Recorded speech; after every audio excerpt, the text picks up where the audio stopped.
was spoken at Rising Brook last week. And at the end of it, Maddie, who was hosting the service, felt God was offering two challenges to the people who went to the service that day. And I want to start with those, so hopefully we'll have them in our mind as we think about what God wants to say to us this morning. And the first one is that I felt that there are people who are there, and it's undoubtedly true amongst us as well. There are people here who God is calling or challenging to something new, or to something different, or possibly even to stop something. And you're wondering, can I do it? Is it safe? Am I going to get hurt when I lose out? And I hope as we go through this story, I can show you that God does love you. God does provide everything that we need. And that through the ups and downs of our lives, He does develop our faith in Him. And the second call that she felt, and there may be people like this here today, there are people who are perhaps looking over the edge of Christianity and asking themselves, is it worth it? Is it real? Is it true? Is there something here? And hopefully as we go through this story, I want to show you as well that it is true, that God is good, and He is worth giving your life to Him. He is good. So this story starts with the phrase, sometime later, or after these things.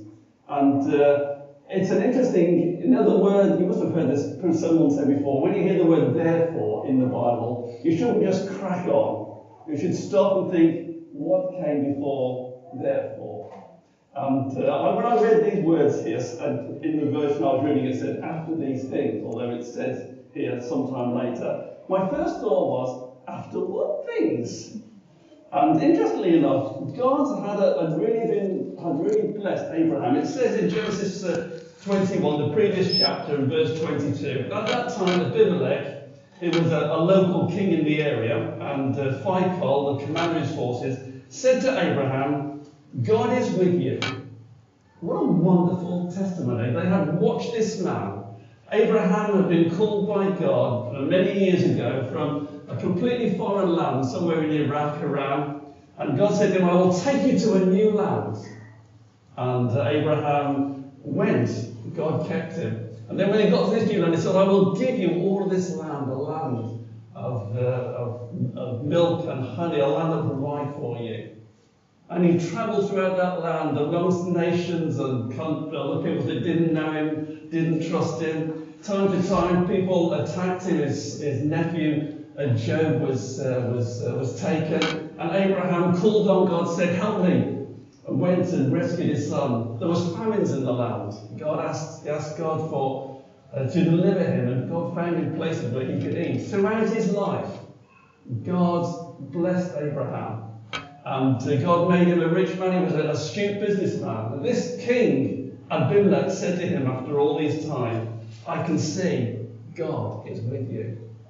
But for most of his life, Abraham, as most of you know, didn't have a child. And God started promising him that through his child, God would bless all the nations of the earth. And eventually, when he was nearly 100, God gave him this son, Isaac. This man really seemed to have everything that he needed. He was rich, he was powerful, he had everything. He had a beautiful tent. I would think I had a 3-hump camel, the limousine model, with a chauffeur on the front. He had everything. And it was so easy for him to sort of sit back and say, that's it. I've got all I need, and I've got my heir. Mollycoddled him. He's probably about 20 or something now, 22. Mollycoddled him is getting healthy, lovely, rosy skin, and everything is just going great. Sometimes in our lives we could be a bit like that with God, can't we? He's giving us good things. If things are good, it's easy to just sit back and say, oh, life's good. And so God said to Abraham at the beginning of chapter 20, that after these things, God tested Abraham. He wanted to know whether he really was devoted to him or just devoted to stuff. The challenge for us, isn't it? Devoted to God or just devoted to stuff. And one thing I would suggest to you, unfortunately, can't really happen, can it? Never be a Bible character. Because when they do things, you've got to say they do them to extreme. He says to Abraham, take your son, your only son, the son you love, the son of promise, there's only one son, this one in whom you have set everything, every dream, every hope that you have. And I want you to take him and offer him as a burnt offering. What I forgot to say, of course, burnt offerings aren't new. Throughout Abraham's life, as he went along, when God made him promises, when God did things for him, or when he did things wrong, he would stop, build an altar, and make an offering, a burnt offering to God. He lived a life of thankfulness to his God. And that was what, seemingly the way that God worked, is that there wasn't churches he could go to and give his money. So he took what he had, a lamb or a sheep or something, and he would give it back to God and say, thank you, you have been good to me. And here suddenly God says to Abraham, take your son and make him the absolute extreme thank offering. And an amazing, a terrible thing to say. But as we see that, when I read this, or when I was talking to a friend a little bit about this, I could see almost immediately that it's not about sacrifice, it's about seeing where our heart is, where our devotion is. And I was comparing it to, that verse in Luke 14, where it says, if anyone will follow me, they should love me more than their wife, their mother, hate your husband, your wife, your child, in comparison to how much you love me. And I always thought that's a really hard thing to do. This guy would say, I don't understand that. I think you're a lucky Christian. But this one's about recognizing where our priorities are. Where are our priorities? So the question comes to Abraham, do you love me? Do you love me more than the stuff, more than the land, more than the sun? Wouldn't it be great if our faith only grew, or could grow, when things were going good? But sadly, it doesn't work like that, does it? We can all relate. If God is speaking to you about stopping something, or changing something, or moving into something new, you know what it's like. You think to yourself, am I going to lose out? Am I going to be misunderstood? Sometimes God speaks to us about perhaps changing jobs or locations or doing something completely different.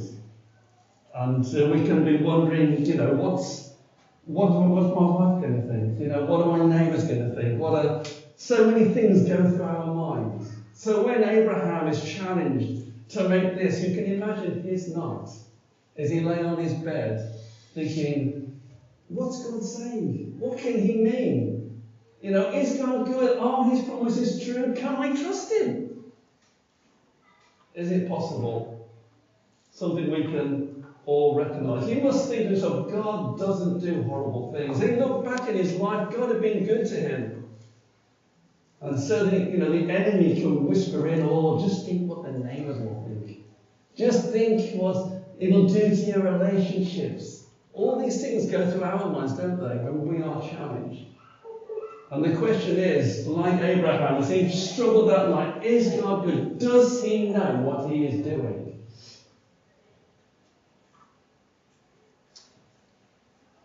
It's interesting. 2 or 3 times in my life I've sort of been at this point. Interestingly enough, not so much about specifically, but some years ago, or many years ago, I was really challenged about just giving myself to God.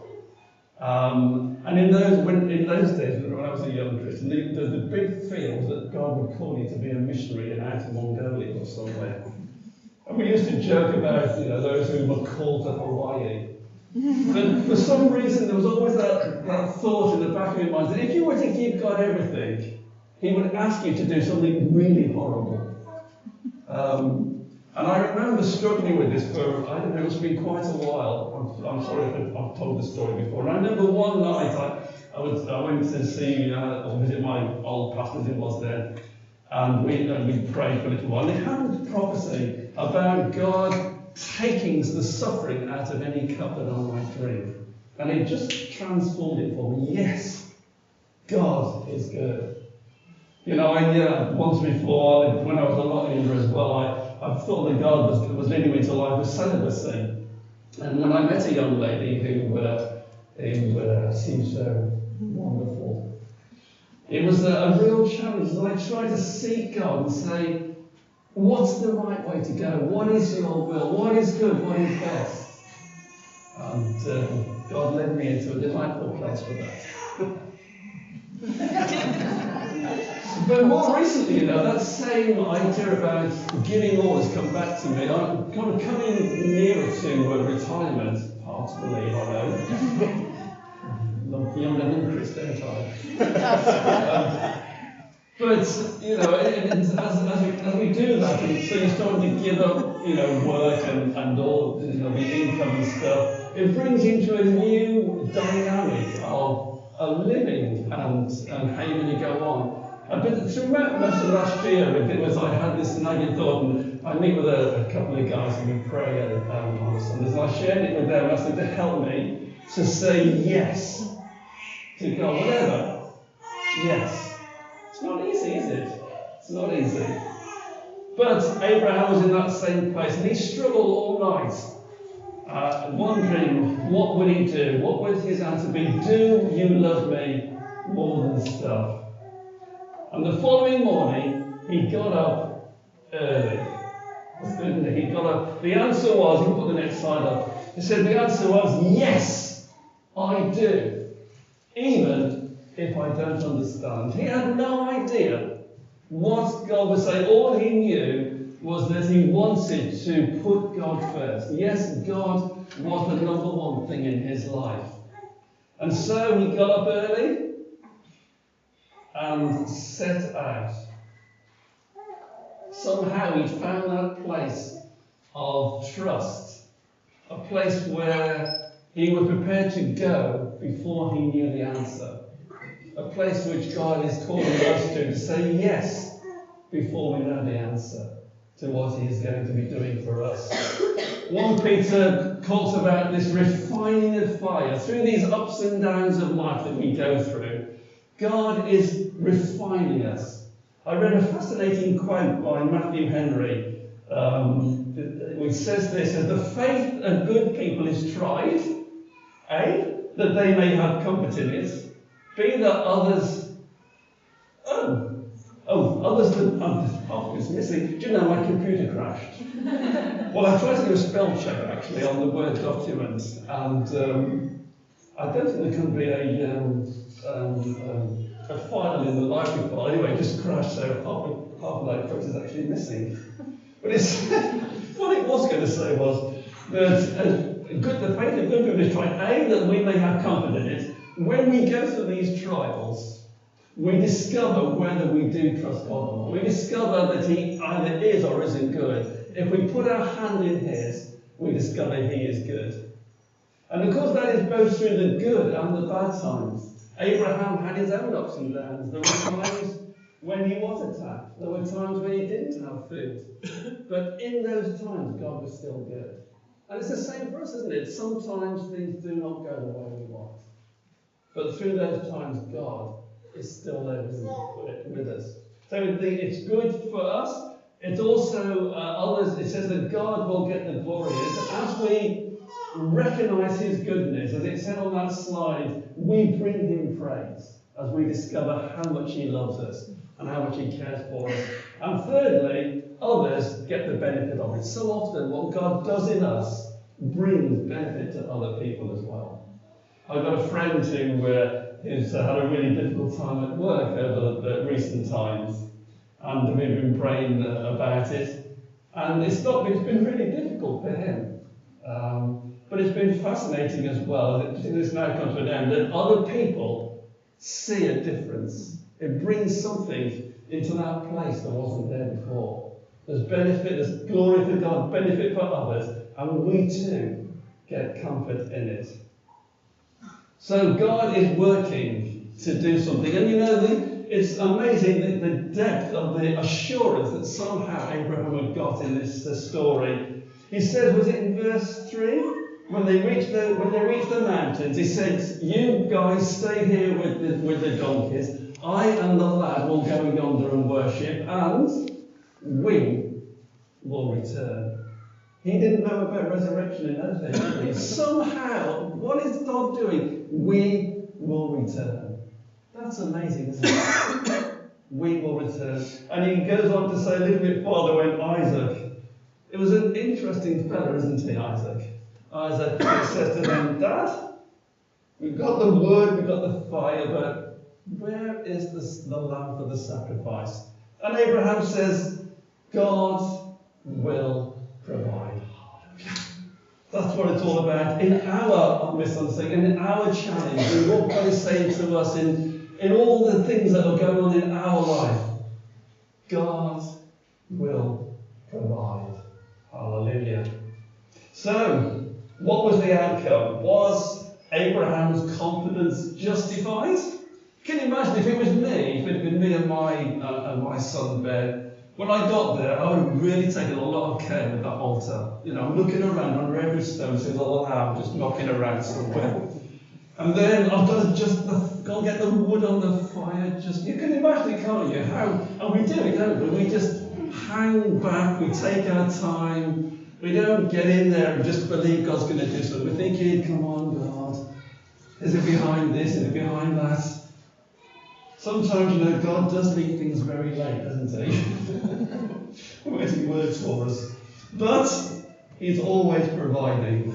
And so it is, Isaac is bound. And I'm going to come back to Isaac in a second. You know, I think Isaac would make a great sermon, don't you?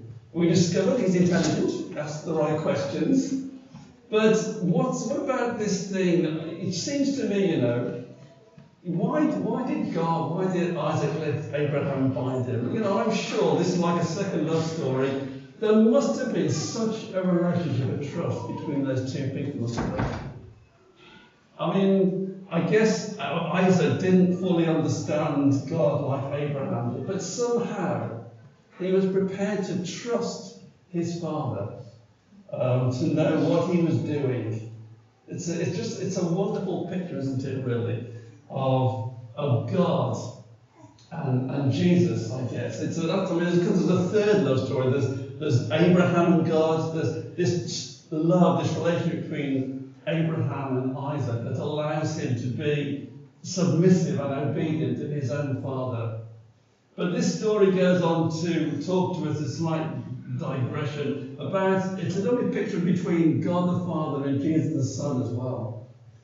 And you know, as we think about God's provision, we're seeing how God is providing here for Abraham. But in the same way, God is making a marvellous provision for us in our walk with him. Can you imagine that, what has been through his mind when he had been with his son, and whereas there was a burnt offering made, a ram caught in its thorns in that tree, again a picture of Jesus with a thorn of crown around his head. When God was thinking about bringing salvation for us, when he was thinking about wanting to have us in relationship with him as individuals and as a group of people. And he was talking with Jesus and he loved his son, but yet he wanted to bring us into relationship with him. And Jesus, who said, for some reason, said, yes, Father, I will go. I will go and take their place, bear their wrongdoing so that they can come to us.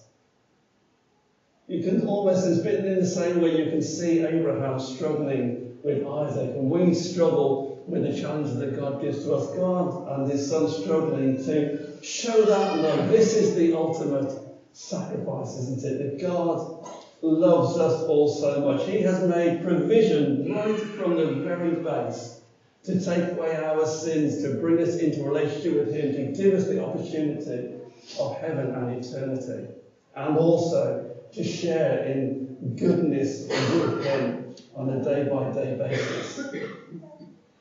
So here's Abraham. I just want to talk at the end of the story, sadly. But just as he's about to cast that knife into Isaac, God stops and says, stop! And he looks, and there is that ram. But he said to him, Abraham, I have seen your heart.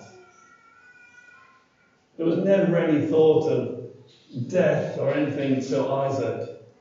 God was wanting to find out how devoted Abraham was to him. And when he saw that, I just think it's incredible what God says to him, how he just poured out his love upon him and said to him such great promises that we just read at the end of that passage. He just wanted you can imagine, just put his arms, just hug the life out of that man. He just loved him. They loved each other. He showed that love. And it sets a precedent for us. I love that. It's a phrase we don't use enough, isn't it? On the mountain of the Lord, it will be provided. Wherever we are in God's business, wherever we are in seeking God's will, wherever we are in seeking to be what God wants us to be on his mountain, he will provide. It will be provided, just like it was for Abraham. Sometimes it's at the end, sometimes it's earlier on, but wherever it is, God will provide for us.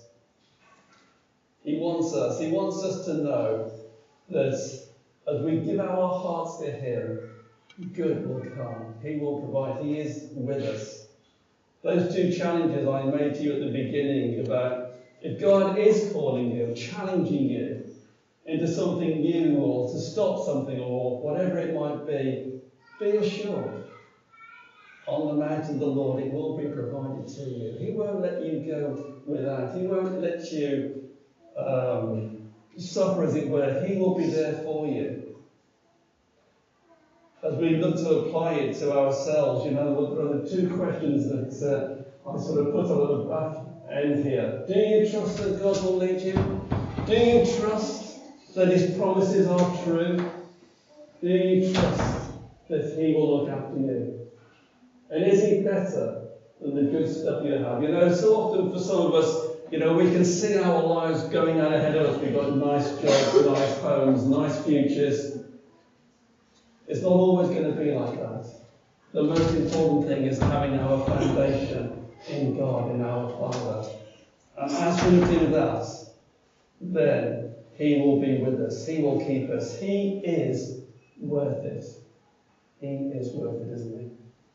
And if I could just start through the end of my sermon, but I thought it'd be really great to have an epilogue.